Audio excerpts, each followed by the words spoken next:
Assalamualaikum warahmatullahi wabarakatuh. Jumpa lagi dengan channel Suyek. Kali ini saya akan membawakan cerita horor yang berjudul Tersesat di Borobudur, karya Bri Story. Oke teman-teman, kita langsung ke ceritanya.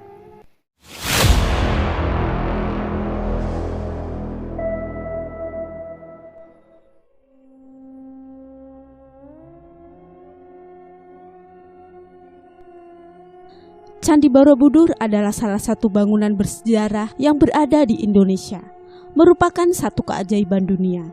Tapi ternyata candi ini juga banyak menyimpan cerita misterinya sendiri. Salah satu teman akan berbagi kisah aneh yang dialaminya di Borobudur. Aku Gibran, pekerja swasta yang tinggal di Jakarta. Kali ini aku akan menceritakan pengalaman aneh yang aku alami ketika sedang berwisata dengan teman kampus sewaktu kuliah dulu. Peristiwa ini terjadi tahun 2005. Waktu itu aku masih mahasiswa tingkat 2 di salah satu universitas di Palembang. Ketika itu kampus mengadakan acara wisata ke Jawa Tengah. Tentu saja Candi Borobudur menjadi salah satu destinasinya. Saat itu aku sama sekali belum pernah mengunjungi Candi Borobudur. Tentu saja jadi sangat gembira karena akhirnya berkesempatan untuk mengunjungi candi yang jadi salah satu 7 keajaiban dunia itu. Singkat cerita, akhirnya kami berangkat ke wisata Jawa Tengah dengan menggunakan bis. Candi Borobudur menjadi tujuan pertama yang akan dikunjungi. Aku lupa waktu itu hari apa, yang pasti bukan akhir pekan, sekitar jam 3 sore. Akhirnya kami sampai tujuan. Wah, senangnya hati ini. Keinginanku yang sejak dulu ada akhirnya tercapai juga, sampai juga di Borobudur. Candi megah berdiri menjulang, sudah terlihat puncaknya dari tempat parkir di mana kami masih berada. Sama denganku, wajah ceria teman-teman menjelaskan betapa semangat dan gembiranya mereka ketika akhirnya sampai juga di Borobudur. Padahal masih di lapangan parkir, tetapi sudah banyak terlihat pedagang-pedagang souvenir menjajakan barang dagangannya bermacam bentuk. Baru melihat itu semua saja, aku sudah merasakan suasana menyenangkan. Sambil menunggu panitia membeli tiket, kami duduk di area parkir, bersenda gurau, bermacam tingkah pola, dan mengisi kekosongan. Segala lelah yang dirasakan ketika masih dalam kendaraan sebelumnya hilang berganti keceriaan. Aku hanya sesekali ikut dalam perbincangan seru, lebih banyak menikmati pemandangan dan suasana sekitar. Langit cerah terang, nyaris gak ada awan.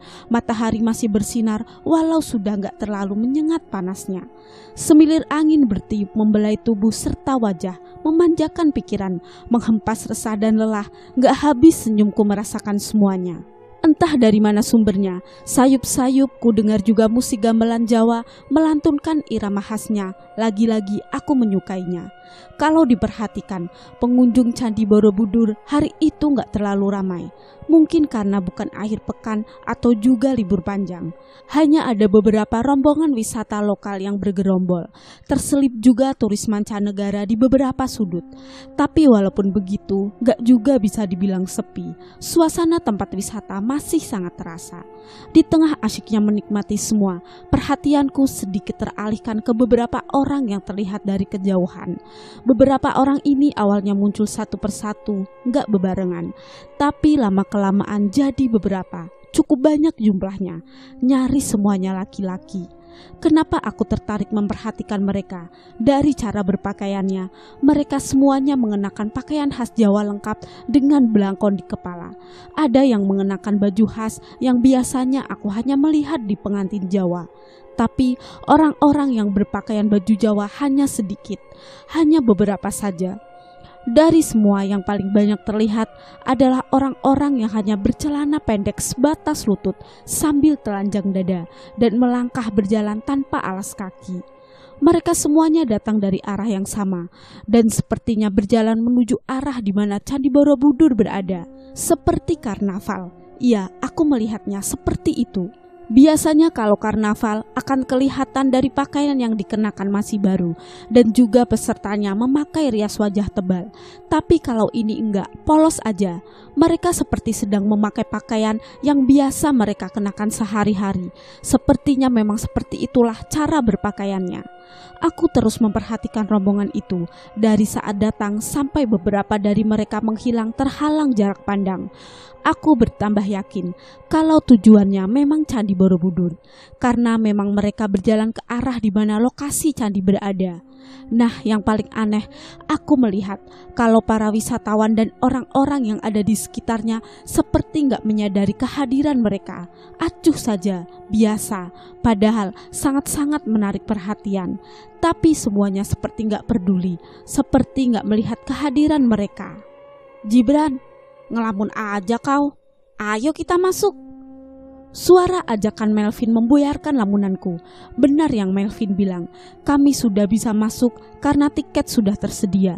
Lalu aku bangun dari duduk, kemudian berjalan bersama teman-teman masuk ke lokasi candi. Sambil berjalan itu, aku masih dapat memperhatikan rombongan tadi.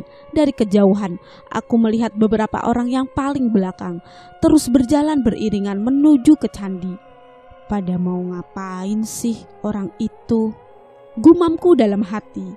Setelah melewati pemeriksaan tiket di pintu masuk, kami lalu berjalan menyusuri jalan yang ternyata berbeda situasinya dari tempat parkir di luar tadi. Kali ini lebih ramai, lebih banyak wisatawan. Sambil berjalan, aku sudah bisa melihat Borobudur yang berdiri megah. Puncak stupa yang terlihat dari kejauhan menjadi pemandangan sangat indah. Sungguh merupakan satu peninggalan keajaiban sejarah yang menakjubkan. Sedikit menyinggung sejarah, Candi Borobudur diperkirakan mulai dibangun pada abad ke-9, yang mana saat itu wilayah Magelang dikuasai oleh dinasti Sailendra yang dipimpin oleh Raja Samaratungga. Raja bertitah untuk membangun sebuah pembangunan candi yang kala itu dipimpin oleh seorang arsitek bernama Gunadarma. Tanpa bantuan kecanggihan teknologi masa kini, Gunadarma menggambar Candi Borobudur yang luasnya mencapai ratusan meter persegi itu. Dari pembangunan tersebut, Borobudur dapat diselesaikan dalam waktu 50-70 tahun kemudian, yang mana konon katanya Gunadarma sendiri nggak melihat hasil akhirnya. Begitulah menurut sejarah yang pernah aku baca. Dan yang paling menakjubkan, katanya pembangunan candi megah ini hanya menggunakan tenaga manusia.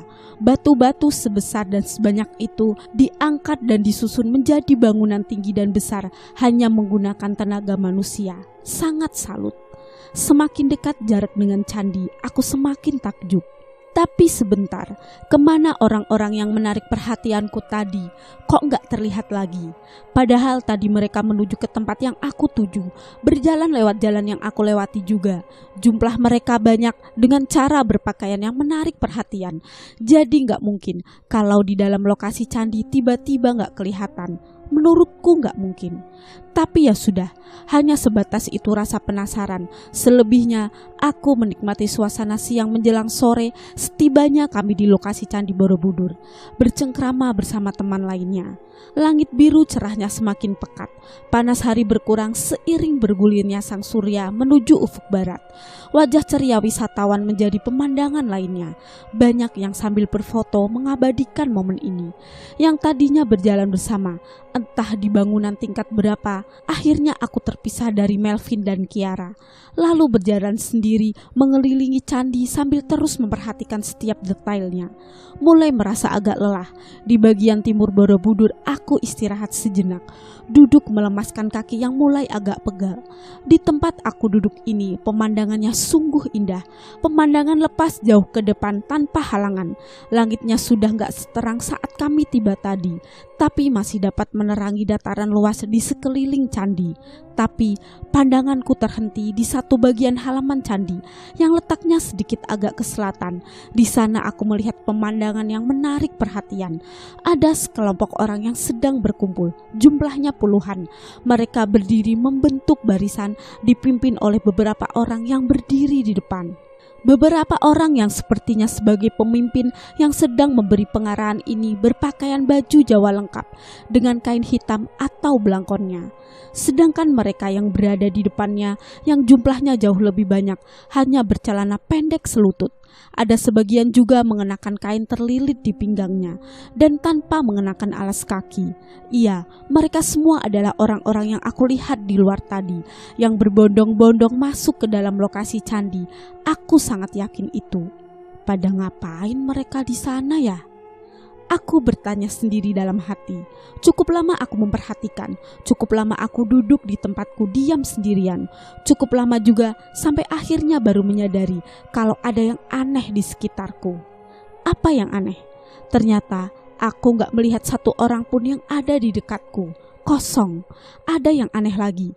Ternyata langit sudah berubah warnanya, berangsur memerah dan semakin memerah, menuju gelap, seperti senja yang datang tiba-tiba, padahal baru jam 4:30 sore. Mungkin akan turun hujan, pikirku begitu dalam hati. Berdiri dari duduk, aku lalu melangkah menuju bagian candi di sisi lain, coba mencari orang selain aku. Gak ada.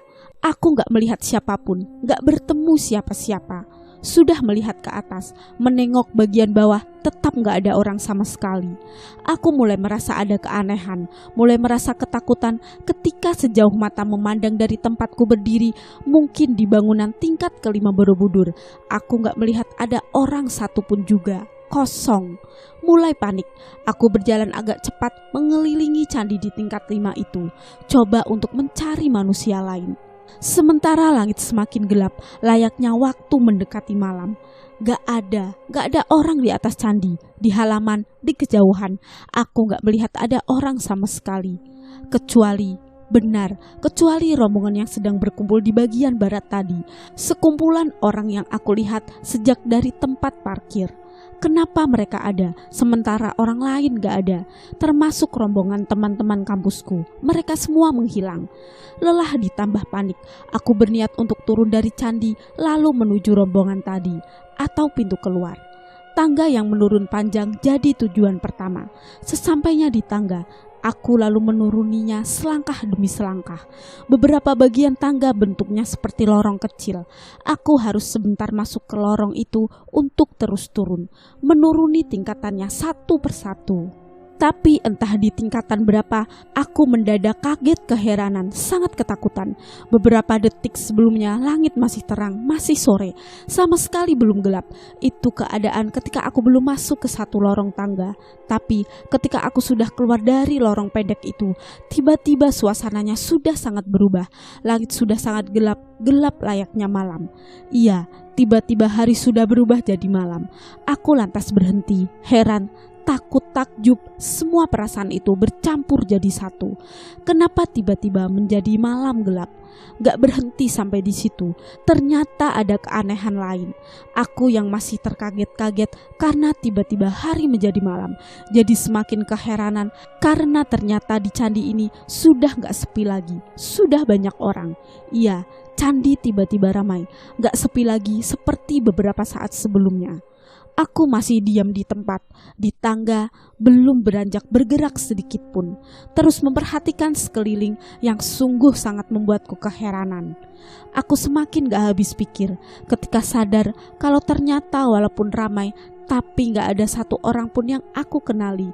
Gak ada teman kampusku yang warawiri. Yang membuat aku sangat keheranan.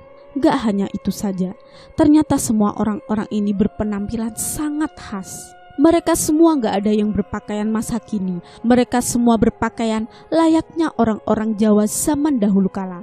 Sontak aku jadi teringat dengan rombongan orang-orang yang aku lihat di parkiran tadi. Mereka masuk ke dalam lingkungan candi, lalu aku melihat mereka berkumpul di bagian barat candi sebelum hari tiba-tiba berganti malam. Kenapa aku ingat mereka? Karena perawakannya sama, pakaiannya sama, bahkan beberapa wajahnya aku kenali. Orang-orang yang hanya bercelana pendek, bertelanjang dada, dan tanpa alas kaki, bertampang dekil berpeluh keringat adalah orang-orang yang paling banyak kelihatan. Sementara sebagian kecil orang berpenampilan lebih rapi, mengenakan pakaian lengkap dengan belangkon atau kain penutup kepala. Mereka hanya berdiri memperhatikan orang-orang yang bercelana pendek itu bekerja. Iya, aku bisa berkesimpulan kalau orang-orang bercelana pendek bertelanjang dada dengan tubuhnya yang berpeluh keringat itu adalah para pekerja. Aku melihat kalau mereka ada yang berjalan mengangkut batu, ada yang memukul-mukul batu besar, ada yang beramai-ramai sedang menarik mengangkat batu besar dengan tali. Aku yakin mereka para pekerja yang sedang diawasi pekerjaannya oleh mandor mereka yang berpakaian lebih bersih dan rapi. Ada beberapa pekerja yang melintas dekat denganku, berjalan ke kanan atau ke kiri dengan memanggul batu besar, entah mau dibawa kemana. Semuanya sangat nyata, sama sekali gak seperti mimpi. Aku merasakan semuanya, melihat semuanya, ini nyata. Aku terus diam memperhatikan sampai akhirnya ada seorang laki-laki yang datang mendekat. Sosok laki-laki tinggi besar, berkumis, mengenakan pakaian khas Jawa dengan ikatan kain berwarna hitam melilit di kepalanya.